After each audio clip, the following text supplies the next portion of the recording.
Nous sommes ici sur un des tronçons de la véloroute numéro 5 qui relie Egisheim à Herlisheim. Cette véloroute nous emmène d'ailleurs de Brindisi à Londres, donc en Angleterre, et fait une longueur totale de 3900 km.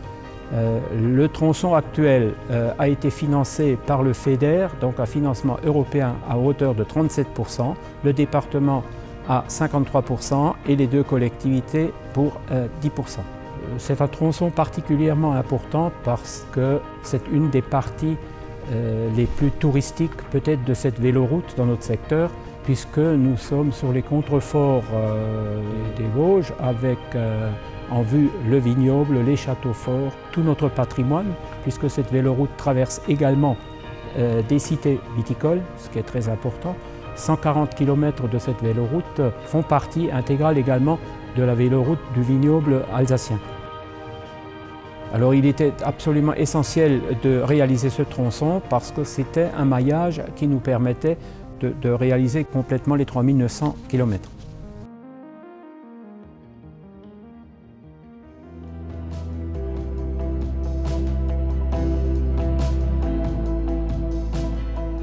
On se trouve ici à la maison médicale de Pougny, donc c'est Pôle Santé, qui est en projet depuis 2009 et qui enfin dans la réalisation est aboutie.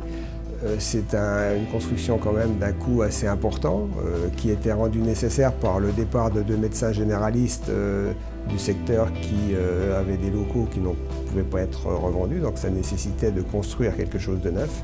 Alors le FEADER nous a aidés à réaliser ce projet en zone rurale où il y a quand même des populations, une densité assez faible. Ça nécessite d'être attractif et pour cela d'avoir des loyers attractifs et assez faibles.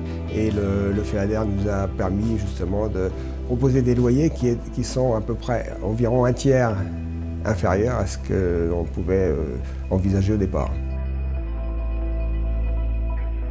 Le pôle santé est au cœur d'un croisement de professions médicales et paramédicales. En complément de la maison de santé, nous avons une pharmacie qui est installée depuis plusieurs années. Et tout ce pôle santé est au cœur d'un multiservice avec le centre commercial. C'est essentiel que ce soit au cœur de la communauté de communes.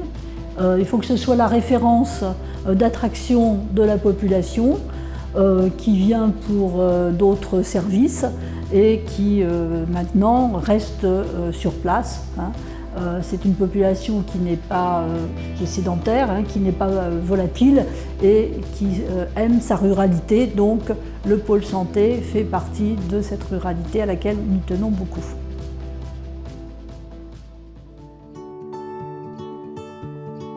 Thibault Liénard, donc actuel co-gérant du domaine de musique avec mon père.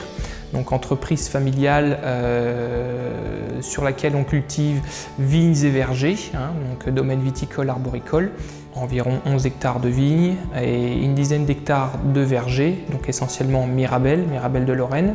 Passé en bio depuis 2010, donc toute la surface, que ce soit Viti ou Arbo, est certifiée agriculture biologique aujourd'hui.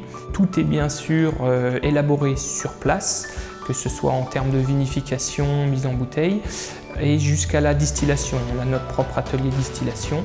Donc c'est vrai qu'on a obtenu des fonds FEADER pour le financement de certains matériels, notamment en partie cuverie et vendange. Ça nous a permis déjà d'avoir un confort de travail vraiment très intéressant en termes de cuverie, avoir un stockage et un espace de vinification plus important. Et en matériel de vendange, donc sur des matériels qui nous ont permis de hausser vraiment le niveau qualitatif, notamment sur les vinifications en rouge sur pinot noir.